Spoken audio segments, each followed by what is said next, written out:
नाजरीन, नए साल का पहला प्रोग्राम, नया साल आपको मुबारक। ये है रेडलाइन। आज कौमी सलामती कमेटी का 2 रोज़ा इजलास ख़त्म हुआ। एक एलामिया भी जारी किया गया। इस एलामिया में बड़ी अहम बातें की गई। वो बातें क्या हैं? दूसरी बातों से हट के हैं।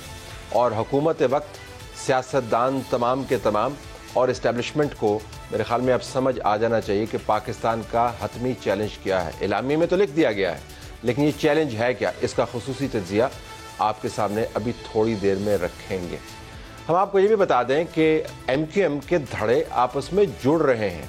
इसके ऊपर सियासी मार्केट के अंदर बड़ी बहस हो रही है। इनको जोड़ा जा रहा है। एक दोबारा से ज़ियाउल हक का या जनरल परवेज़ मुशर्रफ का तजर्बा किया जा रहा है। नकाद ये कह रहे हैं। हकीकत क्या है और इस MQM की जो मौजूदा सूरत हाल है, हुकूमत के साथ इसके ताल्लुकात किस नहज पर हैं, हमें इस प्रोग्राम में वसीम अख्तर साहब ज्वाइन करेंगे, साबिक मेयर कराची MQM पाकिस्तान, और हमें बताएंगे कि MQM कैसे जुड़ने जा रही है। PTI के साथ मुकाबला क्या इनका पड़ेगा, जमात इस्लामी को ये कैसे देखते हैं और आने वाले दिनों में सियासत में ये क्या तहलका मचा सकते हैं। इमरान खान कहते हैं कि उनकी हुकूमत के दिन सुनहरे दिन थे, जमहूरियत हर तरफ धूप की तरह चमकती थी। इमरान खान का ये दावा कितना सच है? पिलडेट जो एक तहकीकाती इदारा है, उसने एक रिपोर्ट जारी की है जिसमें उन्होंने बताया है कि इमरान खान का दौर गैर एलानिया आमरीत का दौर था। पिलडेट एक बहुत संजीदा इदारा है और संजीदा तज्जिए करता है, जमहूरियत के साथ खड़ा है। अहमद बिलाल महबूब से मैं पूछूंगा कि उन्होंने ये कंक्लूजन कैसे कर लिया। इसी प्रोग्राम में हम आपके सामने रखेंगे। इस प्रोग्राम में नाज़रीन नए साल के ट्रेंड्स भी आपके सामने रखेंगे। साल तो नया है, लेकिन ट्रेंड्स बदकिस्मती से पुराने हैं। कुछ नीच दर्जे के भी हैं, लेकिन बदकिस्मती से हमें उनके ऊपर फोकस भी करना है। कुछ ट्वीट्स भी रखेंगे जिसके ऊपर हमें भी हैरत हुई, आपको भी हैरत होगी जब हम वो ट्वीट्स आपके सामने रखेंगे। तो हम अहमद बिलाल महबूब साहब का इंतज़ार करते हैं, लेकिन पहले कौमी सलामती का एलामिया आपके सामने पढ़ देते हैं। बिलाल साहब को खुशामदीद कहते हैं। बिलाल साहब स्टे विद अस। ज़रा कौमी सलामती का एलामिया मैं पढ़ दूँ, जिसके अंदर हमारे नज़दीक सबसे अहम मामला जो उठाया गया है वो इस पैरे में उठाया गया है कि कौमी सलामती का तसव्वुर मुआशी सलामती के गिर्द घूमता है, और ये कि मुआशी खुद निसारी और ख़ुद मुख्तारी के बग़ैर कौमी खुद मुख्तारी और वक़ार पर दबाव आता है। ये बहुत अहम पैरा है। अमूमन दहशत गर्दी से पहले मुआशी मामलात को नहीं रखा जाता। हिंदुस्तान के साथ मामलात से पहले मईशत को नहीं रखा जाता। अफ़गानिस्तान की अबतर सूरत हाल से पहले मईशत को नहीं रखा जाता। अंदरूनी दहशत गर्दी से पहले मईशत को नहीं रखा जाता। लेकिन अब पता चला कि मईशत के गिर्द सब कुछ घूमता है। ना सिर्फ ये चैलेंजेस घूमते हैं, बल्कि कौमी खुद मुख्तारी और ख़ुद निसारी इस पर डिपेंड करती है। अब मईशत इस हालत में कैसे पहुँची? 2018 के इंतखाबात के बाद जो इमरानी तजर्बा किया गया, उसके नतायज कैसे भुगते? जनरल राहील शरीफ का इसके अंदर क्या कंट्रीब्यूशन था? जनरल बाजवा का इसके अंदर क्या कंट्रीब्यूशन था? और हमने कैसे इस निज़ाम को तलपट किया, सियासी तहलका मचाया, और उसके बाद मईशत इस नाजुक दौर में दाखिल होगी कि कौमी सलामती की कमेटी का पहला इजलास नई आर्मी क़यादत के साथ जो हुआ, उसमें जो पहली बात की गई वो मईशत की गई। ये मईशत इमरान खान को हटाने से या शहबाज शरीफ को हटाने से या नए इंतखाबात करवाने से ठीक नहीं होगी। तवील मुद्दत चैलेंजेस हैं जिनका पाकिस्तान को सामना है। लेकिन मैं दोबारा गुजारिश करूंगा कि बहुत ही अच्छा होता कि इस फोरम में ट्रांसपेरेंसी के साथ और अपनी गलती मानते हुए अहाता किया जाता उन मुहरकात का जिसकी वजह से पाकिस्तान इस नाजुक मोड़ पर खड़ा है। आज ख़ुद ये मुल्क यहाँ पर नहीं पहुँचा। जनरल बाजवा के दौर से लेकर अब तक, और उससे पहले जनरल राहील शरीफ के दौर में जिस मूवमेंट का आगाज़ किया गया था, उसके नतायज हैं जो हम भुगत रहे हैं। लेकिन ज़ाहिर है हम नेशनल सिक्योरिटी कमेटी के इजलास में इस किस्म की डिबेट तवक्को नहीं करते। वो यही कहेंगे कि इस वक्त के चैलेंजेस क्या हैं, लेकिन इस वक्त के चैलेंजेस में भी उन्होंने सबसे पहले मईशत को हावी किया है। ये हमारा इस पर तज्जिया है कि आप मईशत के मामलात से अब सकते और ना ही आप माजी की गलतियों के जंजालों से जान छुड़वा सकते हैं। बिलाल साहब अस्सलाम वालेकुम। अस्सलाम। जनाब, आपकी तंजीम के हम मदा भी हैं और आप जो तहकीक करते हैं और आप जो तज्ज़िये देते हैं वो बड़े नपे तुले होते हैं। ज़रा ये तो फरमाइएगा कि जब आपने साल के अख्ताम पर ये रिपोर्ट जारी की और इमरान खान के दौर का आपने तज्ज़िया किया, तो वो क्या फैक्टर्स थे जिनकी बुनियाद पर आपने वो नतीजा अखज़ किया जो आपने किया? बहुत शुक्रिया तलत साहब। देखिए, मैंने क्विकली आपके नेशनल सिक्योरिटी कमेटी के एलामिये के ऊपर एक क्विक सा तबसरा ये कर दूं कि ये एक पुराना पैटर्न है नेशनल सिक्योरिटी कमेटी का कि वो फायर फाइटिंग करती है। वो वक्ती जो उस वक्त सबसे बड़ा मसला होता है उसके ऊपर बात कर लेते हैं, और जब वो मसला मंजर से गायब होता है तो उसके ऊपर कोई तवील मुद्दत की स्ट्रेटेजिक थिंकिंग या प्लान मुरतब नहीं करती। तो ये भी उसी तरह का ट्रेंड लगता है। अभी ये बहुत बड़ा मसला है, चूँकि इसलिए इस पर बात हो रही है। ये मसला अगर थोड़ी देर के लिए हल हो जाएगा तो शायद ये कोई बगैर तवील मुद्दत पर आप प्लान बनाए ये कमेटी फिर चली जाएगी।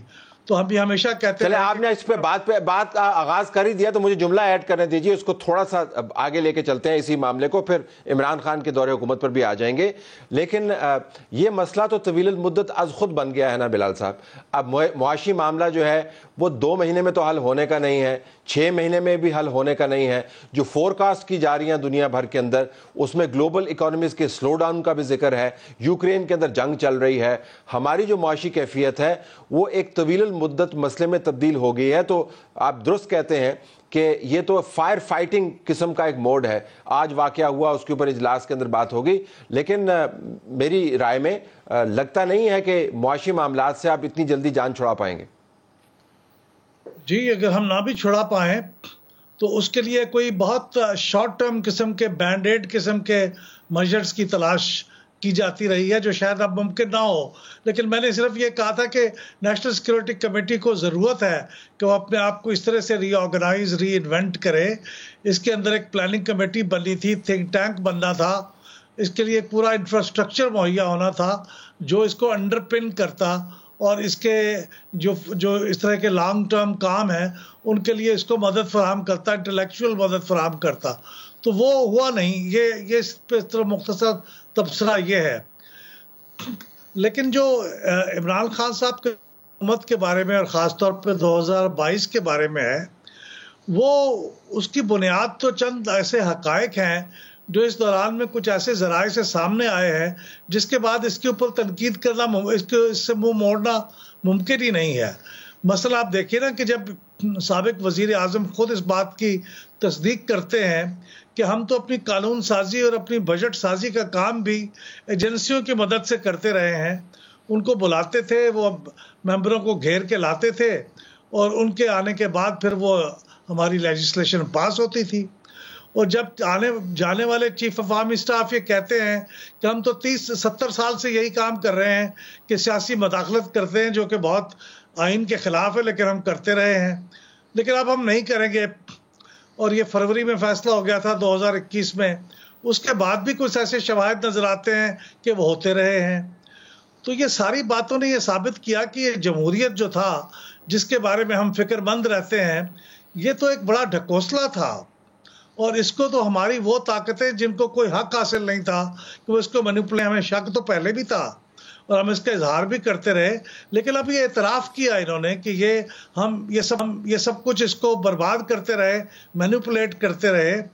तो इसकी बुनियाद पे हमने ये कहा है कि ये जमहूरियत का मायूस कुन साल था, इस लिहाज से कि जमहूरियत अपने पूरे आबोताब के साथ जो खड़ी थी, दिखाई देती थी किसी ज़माने में, वो उसका पूरा बयानिया ही ज़मीं बोस हो गया है। तो अब तो एक नई बिगिनिंग की ज़रूरत है, और जो नई बिगिनिंग का वादा किया गया है वो अभी वादा पूरा करने के बारे में हमें यकीन नहीं है कि पूरा हुआ या नहीं। अभी तो आगाज़ है, उसे देखा जाए कि बात आगे चलती है अगले साल में क्या होता है। लेकिन जब तक वो अच्छा बिलाल साहब, इस टेप को जरा हम रिवाइंड कर देते हैं। 2022 से हम 2021 में चले जाते हैं, 2021 से हम 2020 में चले जाते हैं, 2019 में चले जाते हैं, 2018 के वस्त में चले जाते हैं। तो आपने भी फरमाया कि जमहूरियत आबोताब के साथ खड़ी थी, या जो भी आपने जुमला इस्तेमाल किया, मैं वो दोहरा नहीं सकूँगा, मुझे याद नहीं रहा, ज़ाहिर है अच्छा जुमला था आपका। वो तो शुरू दिन से निज़ाम ऐसा ही था। तो 2022 के अंदर ही जमहूरियत का खाना खराब आपको शवाहिद के साथ तो होता हुआ नजर आया, लेकिन क्या आपका तहकीकाती इदारा जो है, जो आप जमहूरियत को हर साल में सम अप करते रहे, 2021 में, 2020 में, 2019 में, अब आप उन रिपोर्ट्स को भी क्या नए शवाहिद की रोशनी में रिव्यू करेंगे या नहीं? देखिए, फर्क सिर्फ इतना है कि उन रिपोर्ट्स में तो हमने सिर्फ अपने तज्जिए की बुनियाद पे जमहूरियत की जिक्र किया था, और हमने देखिए 2018 के इंतखाबात के बारे में भी जो रिपोर्ट जारी की थी, इसमें भी हमने इस्टेब्लिशमेंट की मदाखलत को वाकयाती शहादतों की बुनियाद पे कहा था कि हुई है, और ये प्री पोल रिगिंग के जरिए इंतखाबात में जो ये नताइज मुरतब किए गए हैं। लेकिन अब तो ये पाए सबूत को इस तरह पहुंच गया है कि अब ये एतराफ़ जुर्म हो चुका है। सिर्फ फर्क कितना पड़ा है, वरना ये तमाम बातें तो लोग समझते तो थे और बातें भी करते थे, हम भी करते थे, हमारी रिपोर्टों में भी दर्ज है और हमने उसकी सजा भी पाई है। लेकिन अब ये खुद एतराफ़ हुआ है, तो ये तब्दीली इस तरफ ये है कि अब एतराफ़ जुर्म हो चुका है। तो लिहाजा अब एतराफ़ जुर्म जब हो जाए और ये भी तस्लीम कर लिया जाए कि आइन की खिलाफ वर्जी हुई है, तो फिर उसके कुछ तकाजे हैं वो भी पूरे किए जाएं। तो ये अब मामला एक लॉजिकल कंक्लूजन को पहुंचा है, और इसको अपने मंतकी अंजाम तक मजीद पहुंचाना ये भी बहुत ज़रूरी है। लेकिन उससे ज़्यादा ज़रूरी ये बात है कि आपने जो अब वादा कर रखा है कि जो कुछ हमने 70 साल में किया अब नहीं करेंगे, तो उसकी कोई मॉनिटरिंग का एहतमाम होना चाहिए। ये नेशनल सिक्योरिटी कमेटी एक बहुत उसमें मुस्तकबिल पे मैं आता हूँ, जरा माजी पे रहिएगा। हालत या हालात ये थे, आप जो छोटे छोटे हमारे सामने चुटकुले आ रहे हैं, इमरान खान साहब उन चुटकुलों को रिलीज़ करते हैं। एक चुटकुला वो हमें ये बताते हैं कि जनरल बाजवा ने कहा कि तुम प्ले बॉय हो, और उन्होंने आगे से कहा कि हाँ मैं प्ले बॉय रहा हूँ। यानी आप इस बातचीत का तसव्वुर कीजिए, हिंदुस्तान से मतलब क्या पॉलिसी बनानी है इसके ऊपर बात नहीं हो रही, अफगानिस्तान के अंदर क्या हो रहा है इस पर बात नहीं हो रही, अमेरिका के साथ स्ट्रेटेजिक डायलॉग को रिवाइव करना है इस पर बात नहीं हो रही, इकॉनमी के मामलात क्या है इस पर बात नहीं हो रही। बात क्या हो रही है कि तुम प्ले बॉय हो और हाँ मैं प्ले बॉय था। मैं सिर्फ आपसे जानना चाहूँगा, जब आप ये कुछ सुनते हैं तो उस निज़ाम को आप क्या नाम देंगे? वो हाइब्रिड सिस्टम तो नहीं था, ये किस किस्म का बर्ड था? ये कोई नई ये मखलूक थी? ये क्या निज़ाम था जिसके अंदर इतने बड़े लेवल के ऊपर एक आर्मी चीफ है और एक प्राइम मिनिस्टर है, उनके दरमियान प्ले बॉय के मामले के ऊपर डिस्कशन हो रही? जी, ये सिर्फ यही ये तो चले आप कोई किसी चीज़ के बारे में उसकी जो एक हॉलोनेस है किसी चीज़ की, या उसका एक यूँ समझिए कि एक गैर मायारी सी जो गुफ्तगू का जो एक डिस्कोर्स का मायार है वो नज़र आता है। लेकिन आप ये सारे जो चीज़ें अभी तक मंजर आम पे आई हैं उसका निचोड़ तो खुद उन्होंने बयान कर दिया अपनी अलविदाई तकरीर के अंदर। ये यानी उसके बाद तो किसी और चीज़ की क्या ज़रूरत रह जाती है? देखिए, ये तो आप सही कहते हैं कि ये कैजुअल बातें हैं, ये हॉलो बातें हैं, ये गैर मुतल्लक बातें हैं, ये वज़ीर आज़म और चीफ ऑफ आर्मी स्टाफ के दरमियान मौजूद गुफ्तगू नहीं है। ये बातें, ये तो प्राइवेट गुफ्तगू है जो आप गैर रस्मी किस्म की गुफ्तगू है। लेकिन जो रस्मी गुफ्तगू है, जो उनकी तकरीर है, वो भी आपको क्या बताती है? और उसके ऊपर आप देखिए कि जब से उन्होंने ये इतराफ़ जुर्म किया है उसके बाद से हमने उसके ऊपर कितना सीरियसली लिया है और हमने इस्लाह अहवाल की क्या कोशिशें की हैं। तो मुझे तो ये सारी चीज़ ही इतनी मायूस कुन और इतनी मसनूई लगती है कि मैं समझता हूँ कि अगर हमारी नेशनल सिक्योरिटी कम से कम यही काम अपना ले कि उसको मॉनिटर करना शुरू कर दे कि वाकई जो उन्होंने कमिटमेंट की है उसके ऊपर अमल हो रहा है, तो ये भी एक बहुत बड़ी खिदमत होगी। इमरान खान साहब की जो हुकूमत थी उसमें वो मुसलसल दावा करते थे और आजकल भी दावे करते हैं, अगरचे दावों के फैलाव में थोड़ा सा फ़र्क है। पहले वो ये कहते थे कि एक ही कप्तान होता है और मैं कप्तान हूँ, और मुझे अगर कोई आर्मी चीफ यूं कहे तो मैं उसको यूं कर दूंगा। आजकल वो ये कहते हैं कि बड़े बड़े काम मैं नहीं कर रहा था लेकिन मईशत मैंने ठीक की है, मैंने जॉब्स आपको फ्राहम की हैं, पाकिस्तान के अंदर जो बेहतरीन तब्दीली है वो मैं लेके आया हूँ, लेकिन मेरे हाथ पांव बंधे हुए थे। तो जो तमाम का तमाम ढकोसला था, जो प्रिटेंशन थी, जो नाटक था, उसका हिस्सेदार इमरान खान भी तो थे। उन्होंने ये इमेज दिया तमाम कौम को कि मैं कमांड में हूं।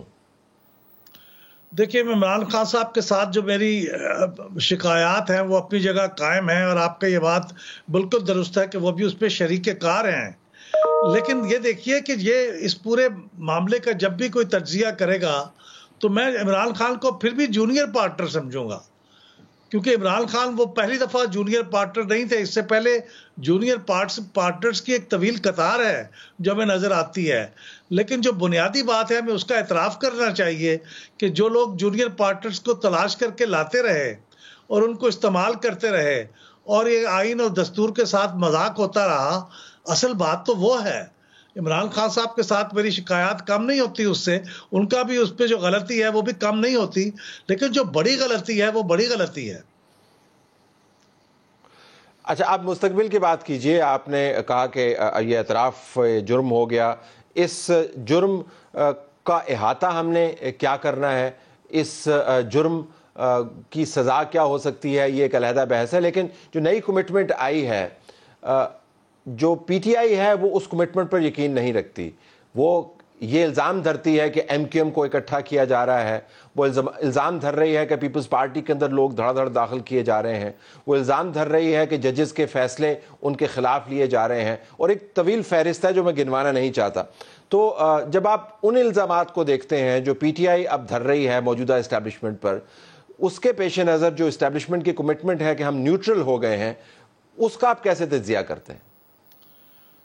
देखिए, इमरान खान साहब के बयानात से कतई नज़र अगर मैं पिछले 70 साल की इन तमाम जो एक सिलसिला है उसको देखता हूं, तो मुस्तकबिल के बारे में यकीन करना कोई आसान काम तो नहीं है, क्योंकि ये यकीन दहानियां तो बार बार माजी में भी कही जाती रही हैं कि हम तो इंटरफेयर नहीं कर रहे, हमारा क्या ताल्लुक है सियासत से। ISPR की ब्रीफिंग्स में बात बार बार कही गई है और ये सब लोग कहते रहे हैं। लिहाजा इस पे अगर कोई शकूक का इजहार कर रहा है तो मैं उसको इल्ज़ाम नहीं देता। ये तो अभी साबित होना बाकी है। तो मैं अभी इस वक्त तो चूंकि हमारे पास कोई शवाहिद साबित कैसे होगा, यही तो मैं आपसे जानना चाह रहा हूँ कि साबित कैसे होगा, मतलब हमें कैसे पता चलेगा? क्योंकि 2018 के बाद भी नीम साबित तो हुआ, फिर हमने कहा अच्छा हो सकता है ऐसा ना हो, ये कैसे हो सकता है? ठीक है, 2018 के इंतखाबात के अंदर कुछ हुआ था, लेकिन कुछ इतना कुछ भी नहीं हुआ था, तो हम तो तजब्जुब में रहे, अभाम में रहे। अब हमें क्लैरिटी के लिए क्या शवाहिद चाहिए? जनरल आसिम मुनीर की जो मिलिट्री कमांड है वो क्या करे कि जो शकूक व शबाब तारीखी तौर पर इवॉल्व हुए हैं और पिछले चंद सालों में रीइंफोर्स हुए हैं और मौजूदा कन्फेशंस के बाद वो बिल्कुल एक पत्थर की तरह हमारे सामने आए हैं, वो शुबात जो हैं वो ख़त्म हो जाएं, क्या करे वो? देखिए, उसके लिए हमने जो तजवीज़ किया है वो यही है कि नेशनल सिक्योरिटी कमेटी एक ऐसा फोरम है जिसमें हमारे सिविल और मिलिट्री क़यादत बैठती है, वज़ीर आज़म उसकी सरबराही करते हैं। ये फोरम इस्तेमाल होना चाहिए इस चीज़ को मुस्तकिल मॉनिटर करने के लिए कि जो बातें आपने कही हैं क्या उसके ऊपर अमल हो रहा है। और ज़रूरी नहीं कि ये आप मीडिया का मौजू भी हो, लेकिन नेशनल सिक्योरिटी कमेटी एक इंतहाई सीरियस एक प्लेटफॉर्म है, उसके ऊपर हुकूमत वक्त को और फौजी क़यादत को बैठ के इसको जॉइंटली इस मामले को देखते रहना चाहिए। इमरान खान की हुकूमत में कौमी सलामती कमेटी के बड़े इजलास होते थे, उससे क्या फर्क पड़ा? ये तो कोई पैमाना ना हुआ, तो वो तो अगर आप ये पैमाना ले तो इमरान खान ने थोड़े इजलास किए। नहीं, मैं इजलास की तादाद की बात नहीं कर रहा। सबसे बड़ी तादाद तो नेशनल सिक्योरिटी कमेटी के इजलासों की शायद खाकान अब्बासी साहब के ज़माने में हुई है। सबसे बड़ी तादाद उस ज़माने में हुई है जब महीने में 2-2 इजलास भी हुए हैं। लेकिन मैं तादाद की बात नहीं कर रहा, मैं तो ये कह रहा हूँ कि उस इजलास में होगा क्या, उसके कंटेंट क्या होगा, उसके मौज़ूआत क्या होंगे, उसका एजेंडा क्या होगा। तो हम तजवीज़ ये कर रहे हैं कि ये जो फायर फाइटिंग आप करते हैं ये भी बहरहाल ज़रूरी है, लेकिन इसकी जो स्ट्रेटेजिक लॉन्ग टर्म इश्यूज़ हैं, ख़ास तौर पे मिलिट्री की इंटरफेरेंस जो सियासी मामलात में है, ये अहम तरीन मौजू है। और नेशनल सिक्योरिटी कमेटी को इसका कोई तरीक़ेकार वज़े करना चाहिए कि हम किस तरह से इसका जायज़ा लेते हुए इसका सद्देबाब कर सकते हैं। अगर वाकई मिलिट्री इसमें कमिटमेंट में मुखलिस है और सच्ची है तो फिर उसको नेशनल सिक्योरिटी कमेटी में ये डिस्कस करने पे एतराज़ नहीं होना चाहिए।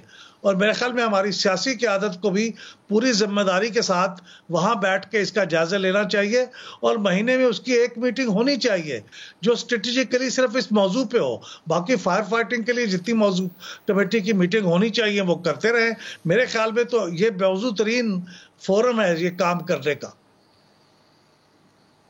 अहमद बिलाल महबूब साहब, आपका बहुत शुक्रिया। नाज़रीन, सेट एक संजीदा तहकीक करने वाला इदारा जो जमहूरियत के पैमानों से वाकिफ़ है और मुसलसल हमें बताता रहता है कि जमहूरियत की कैफियत क्या है।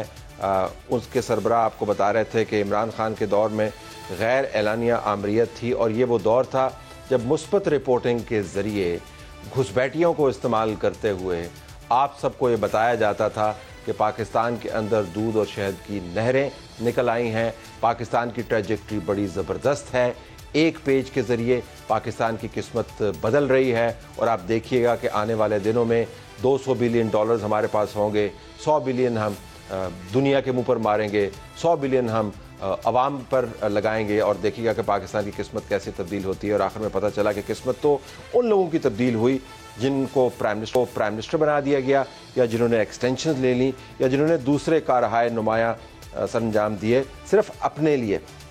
अगर आपने ये बनावट बरकरार रखी तो दोबारा से भी नेशनल सिक्योरिटी कमेटी का इजलास बुला लें, पूरा साल चलाते रहें, कोई फ़र्क नहीं पड़ेगा। लेकिन क्या एस्टेब्लिशमेंट ने इन मामलात से वाक़तन मुंह फेर लिया है? क्या MQM को जोड़ने की कोशिश की जा रही है? और MQM लड़ाई क्या है शहबाज शरीफ की हुकूमत और पीपल्स पार्टी के साथ? ब्रेक के बाद जब हम आएंगे तो हमारे पास वसीम अख्तर साहब मौजूद होंगे, साबिक मेयर कराची, MQM पाकिस्तान को रिप्रेजेंट करते हुए। उनसे हमने अब से थोड़ी देर पहले बातचीत की। जी वसीम साहब, बहुत शुक्रिया आपने हमें ज्वाइन किया। मैं ज़रा आपसे पहले ये जानना चाहूँगा कि ये जो कराची के बल्दियाती इंतखाबात का मामला है, आपका बड़ा एतराज़ व्यूअर्स के लिए क्या है? आप क्या करना चाह रहे हैं जो हुकूमत नहीं कर रही, जिसकी वजह से पीपल्स पार्टी और आपके दरमियान इख्तलाफात हैं और नून लीग को अपने फायर फाइटिंग इंजन भिजवाने पड़ रहे हैं आपके पास? शुक्रिया तलत साहब। इसमें थोड़ी सी मैं डिटेल देना चाहूँगा ताकि हर चीज़ समझ में आ जाए। आपका सवाल बहुत अच्छा है और ये इसके अंदर क्लैरिटी भी होनी चाहिए। अगर आपको याद हो, अगस्त 2020 में मेरा टेन्योर ख़त्म हो गया था एज अ मेयर कराची। हुकूमत को और इलेक्शन कमीशन को चाहिए था कि 120 डेज में इलेक्शन करा देते। आज 2022 आ चुका है। ठीक, बिल्कुल इलेक्शन फौरन होने चाहिए। मैं तो कहता हूं कल हो जाए इलेक्शन बल्दियाती। हम इलेक्शन से भाग नहीं रहे। मेरी डे 1 से डिमांड क्या है? हम हाई कोर्ट गए, पहले इलेक्शन कमीशन गए। हमारी प्रे जो थी वो थी रिलेटेड हल्का बंदियों से। हमारी कंप्लेन इलेक्शन कमीशन में ये गई कि हमारी नज़र में जो कराची की हल्का बंदियाँ हुई हैं, जो हैदराबाद की हल्का बंदियाँ हुई हैं, वो गलत हुई हैं। जो क्राइटेरिया है दैट इज़ 45,000 to 75,000 पॉपुलेशन कि एक यूसी इस पॉपुलेशन के दरमियान बनाई जा सकती है। पीपल्स पार्टी की गवर्नमेंट ने अपने मर्जी की यूसीज जो जहां समझते थे वो सीटें जीत सकते हैं या ज्यादा ले सकते हैं, उन्होंने 20-20 हज़ार की यूसीज बना दी। और जो हमारे एरियाज थे वहां उन्होंने 90-90, 80-80 हज़ार पे यूसीज बना दी। मतलब हम अगर इलेक्शन लड़ेंगे और यूसी जीतेंगे तो 90 हज़ार पे जीतेंगे। वो जो इलेक्शन लड़ेंगे वो 30-30, 29-29 हज़ार पे जीत जाएंगे। तो हमारी एक यूसी, उनकी 3 यूसी। तो ये हल्का बंदियां गलत हुई हुई हैं। अच्छा, अब मैं आपको बताता चलूं, 6 महीने से हम इंगेज हैं पीपल्स पार्टी से। हम इलेक्शन कमीशन गए, उन्होंने रिजेक्ट कर दिया। हम हाई कोर्ट गए, उन्होंने रिजेक्ट कर दिया। हम सुप्रीम कोर्ट चले गए। सुप्रीम कोर्ट ने डायरेक्शन दी कि ये इशू पर्टेन करता है हुकूमत सिंध से और इलेक्शन कमीशन से, आप वहां जाएं। हम सिंध गवर्नमेंट चले गए। सिंध गवर्नमेंट वालों से हम इंगेज हो गए, 6 महीने से इंगेज हैं आज। और हमने उनको बताया, कागजों पे बताया। हमने पहले आसिफ साहब से बात की। आसिफ साहब ने जिम्मेदारी लगाई लोकल क़यादत की। हम लोकल क़यादत के साथ इंगेज हो गए। हमने उनको बताया यहाँ फ्लॉज हैं, उसमें 72 यूसीज बनती हैं। उन्होंने कहा नहीं, ये ज्यादा हैं, आप इसको रिव्यू करें। हमने रिव्यू किया, उसमें 60 के करीब यूसीज बन गई। उन्होंने फिर नहीं माना और फिर कहा फिर रिव्यू करें। हमने फिर रिव्यू किया, 53 यूसीज पे आ गए हम। और जो लोकल क़यादत ने एक्सेप्ट कर लिया हमारी मीटिंग्स में कि ठीक है, we agree with these UCs, और उनके सारे जिम्मेदारों की एक्सेप्टेंस मौजूद है हमारे पास। जी बताइए। फिर जब हम इंगेज हो गए पीपल्स पार्टी के लोकल जिम्मेदारों के साथ, उन्होंने एक्सेप्ट किया कि ये हम भी मानते हैं कि चंद यूसीज में प्रॉब्लम्स हैं, गलत हुआ है, जो क्राइटेरिया उस पर पूरा नहीं उतर रहे, वेरिएशन होना चाहिए 10% का, ऊपर या नीचे। तो जब ये एक्सेप्टेंस भी आ गई और फिर इलेक्शन को पोस्टपोन करने के लिए सिंध गवर्नमेंट ने कई लेटर्स लिखे इलेक्शन कमीशन को, उसमें रीजन दिया कि फ्लड की वजह से हम नहीं इलेक्शन कंडक्ट करा सकते ड्यू टू सैलाब। मगर ये लास्ट जो लेटर लिखा सिंध गवर्नमेंट ने, उसमें क्लियर मेंशन किया है कि due to supreme court direction and MQM request के कुछ हल्काबंदियां गलत हुई भी हैं, तो हमें बताएं आप। इलेक्शन कमीशन को रीजन हल्काबंदियों का दिया है। Number 2 which is very important, identical case Islamabad में है। इस्लामाबाद की हुकूमत ने इलेक्शन को आगे बढ़ाने के लिए या व्हाटएवर रीजन, जो रीजन उन्होंने पेश किया इस्लामाबाद गवर्नमेंट ने कि हमने यूसीज मजीद डालनी है, बढ़ानी है, जो कि उन्होंने बढ़ाई। वफाकी हुकूमत ने इस्लामाबाद की यूसीज बढ़ा दी और इलेक्शन कमीशन को लिख दिया कि हमने यूसीज बढ़ाई हैं आफ्टर द शेड्यूल अनाउंसमेंट। उसके बावजूद वो कोर्ट में गए, इलेक्शन कमीशन ने नहीं माना, कोर्ट में गए, कोर्ट ने फेवर में फैसला दे दिया, इस्लामाबाद का इलेक्शन आपने फारिग कर दिया है due to increase in UCs. तो आइडेंटिकल केस है ये सिंध का भी। अब अगर सिंध गवर्नमेंट का हमने इतना साथ दिया, उनका साथ एग्रीमेंट किया, उनके साथ एक भी शिक पूरी नहीं हुई उस एग्रीमेंट की, और ऑन द टॉप सारे वजीर फेडरल वजीर बन के बैठे हुए हैं, नून के भी और पीपल्स पार्टी के भी, फाइनेंस मिनिस्टर हो या फॉरेन मिनिस्टर हो, सब ऑफिस होल्ड किए हुए। प्राइम मिनिस्टर हमारी वजह से बन गए, मगर हमारे केसेस भी वहीं के वहीं हैं। इन दोनों पार्टियों के केसेस भी खत्म हो गए हैं, नैब के केसेस भी खत्म हो गए, मुल्क से बाहर रहने वाले अंदर आ गए हैं, मगर हमारा ना कोई केस खत्म हुआ है, ना हमारी ये डिलिमिटेशन की बात मानी जा रही है।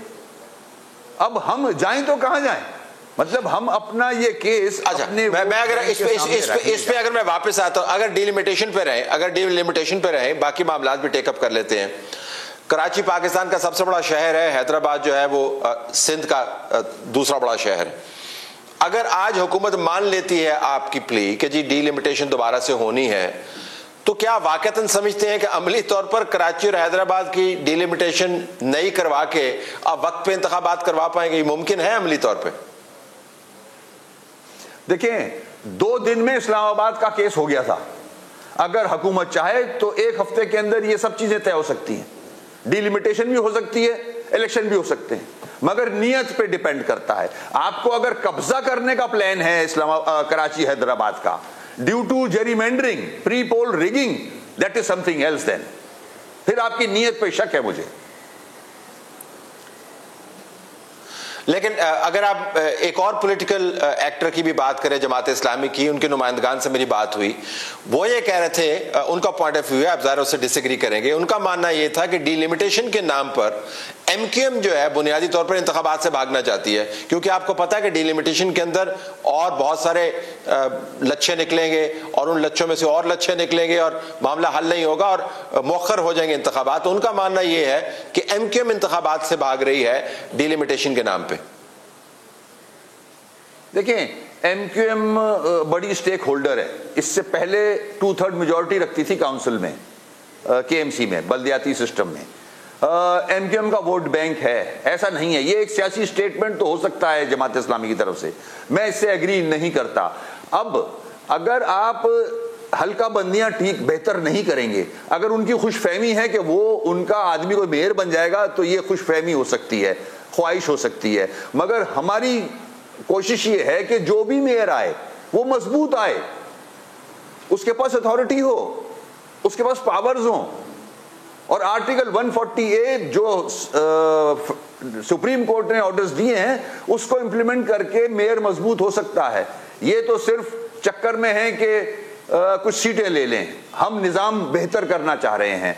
ये जो हल्का बंदियां गलत की गई हैं, वोटर लिस्ट में धांधली है, आप सेंसस को आधा गिन लिया हम लोगों को, सेंसस में आधा गिना हुआ है। 3.5 करोड़ की आबादी है, 1.5 करोड़ गिना हुआ है तलत साहब। लेकिन साथ ही वसीम साहब का तकलामी होती है। सदीकी साहब का बयान भी मेरे सामने है जिसके अंदर उन्होंने खुद फरमाया कि हमारा वोटर हमसे नाराज है, तो हल्का बंदियां भी हो जाएं तो 7, 8, 10 दिन में या 2 हफ्ते में नाराज वोटर को आप राजी कैसे करेंगे?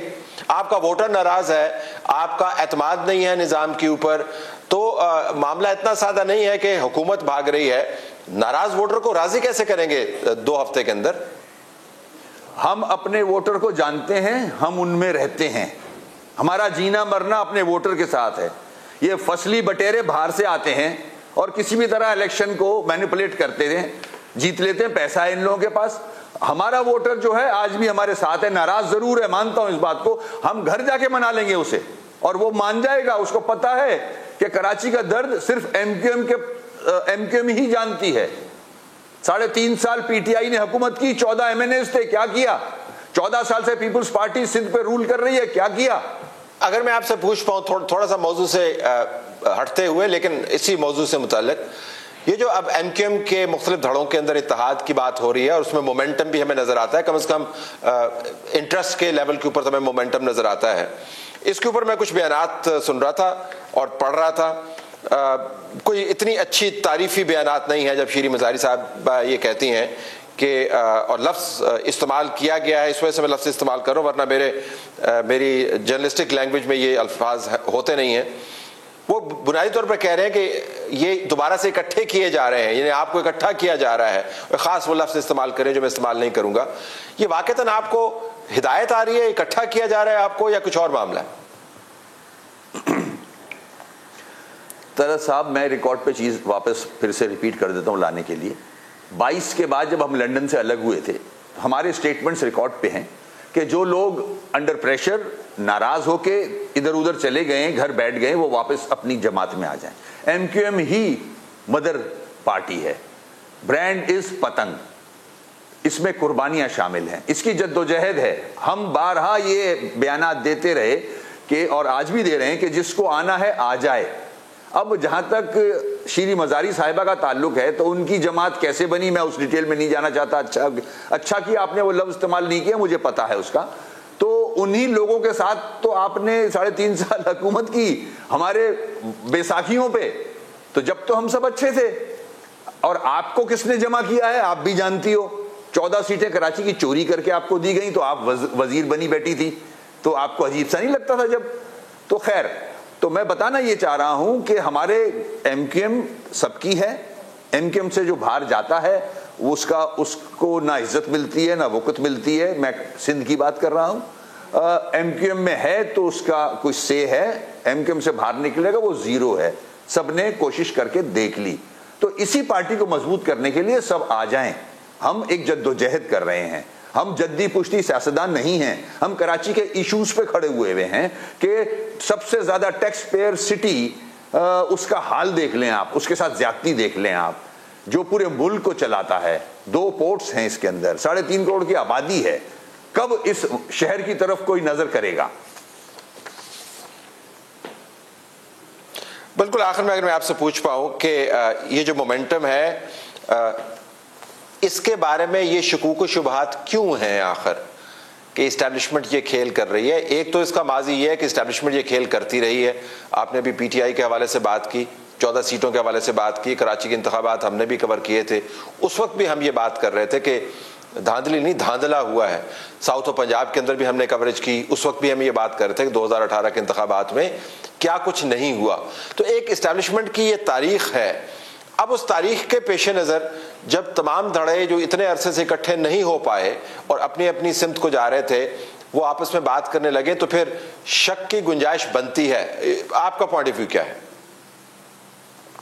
देखिए, मैंने इससे पहले भी कहा कि हमारी तो ख्वाहिश है, हम स्टेटमेंट्स दे चुके हैं। खालिद भाई अपनी स्पीचेस में बहुत दफ़ा कह चुके हैं, और ऐसा नहीं है लोग नहीं आए, सारी जमातों से लोग आके ज्वाइन कर रहे हैं, अल्लाह का शुक्र है।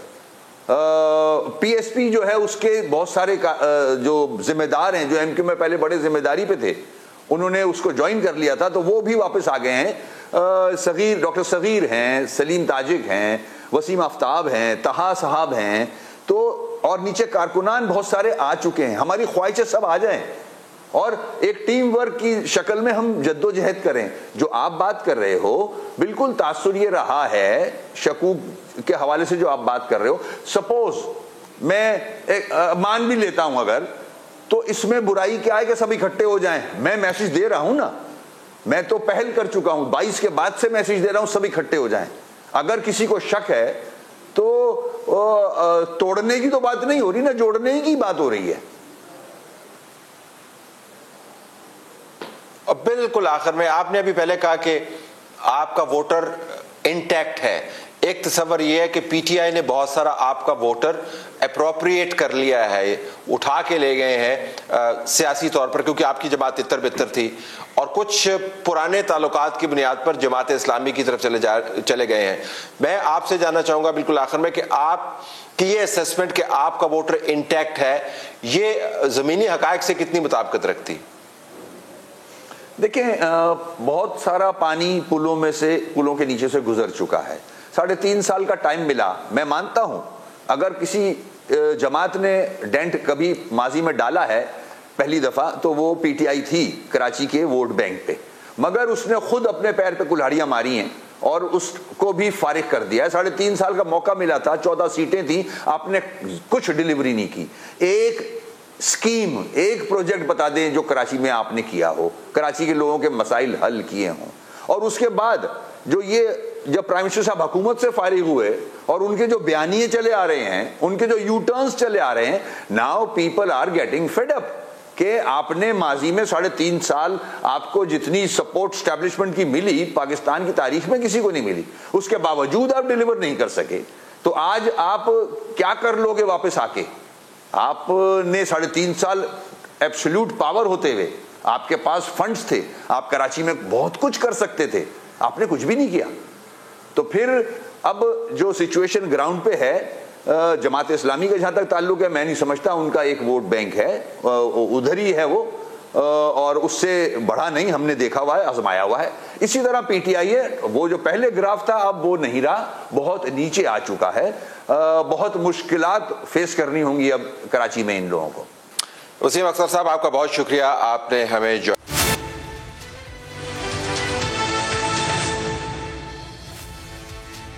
2023 के अंदर भी इमरान खान डोमिनेट कर रहे हैं। उन्होंने बता दिया कि वो गुनहगार आदमी थे। मुराद ये कि अब वो माजी का किस्सा है, अब वो बहुत नेक हैं, ज़ाहिर से यही हम नतीजा ख़स करेंगे। साजिशियों से निजात का साल, 42,000 ट्वीट्स इस पर हो चुके हैं। तो इमरान खान के बयानात और इमरान खान का बयानिया आपको ट्रेंड करता हुआ नज़र आ रहा है।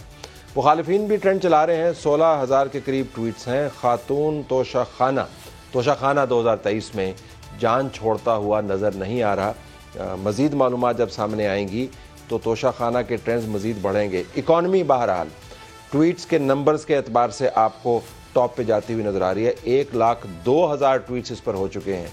लोग आपको बता रहे हैं कि मईशत की अब उनको भी समझ आ रही है। नेशनल सिक्योरिटी कमेटी ने एलामिये में इसका जिक्र करके कोई बड़ा कारनामा नहीं किया। लोगों को भी पता है कि इकॉनमी कितनी अहम है। इसके अलावा कुबरा खान, माहिरा खान, सजाल अली के नाम भी ट्रेंड हो रहे हैं, क्योंकि वीलॉग में एक साहब हैं वो बैठ के इनका नाम जोड़ते रहे हैं जो पुराने पॉलिसी मेकर्स थे उनके आमालों के साथ। मैं मज़ीद तफसील में नहीं जाऊंगा, लेकिन ये ज़रूर खुशाइंद बात है कि इनके ऊपर कोई बहुत ज़्यादा ट्वीट्स नहीं हुए। पाकिस्तान वर्सेस न्यूजीलैंड भी ट्वीट कर रहा है। जो ट्वीट हमने सिलेक्ट किया है वो कामरान खान का ट्वीट है। इसके अंदर आपको नामुकम्मल ख्वाहिशात नज़र आती हैं। उन्होंने बताया कि नेशनल सिक्योरिटी कमेटी के 2 रोज़ा इजलास के बाद जारी एलामिया मुल्क को मुआशी सियासी तबाहकारी से निकालने के लिए कौमी मुफाहमत का सफ़र के अज़म का इजहार करता। वज़ीर आज़म से हाउस से जो बयान जारी हुआ, इमरान खान को खुले दिल से मुज़ाकरात की पेशकश करता, ऐसा नहीं हुआ। तो उसमें एक नामुकम्मल ख्वाहिश आपको नज़र आती है। तो हम ये कह सकते हैं कि हज़ारों ख्वाहिशें ऐसी कि हर ख्वाहिश पर एक ट्वीट निकले। बहुत निकले मेरे अरमान, लेकिन फिर भी कम निकले। तो आपको पता चलता है कि ख्वाहिशात जो हैं सहाफ़त पर हावी हैं।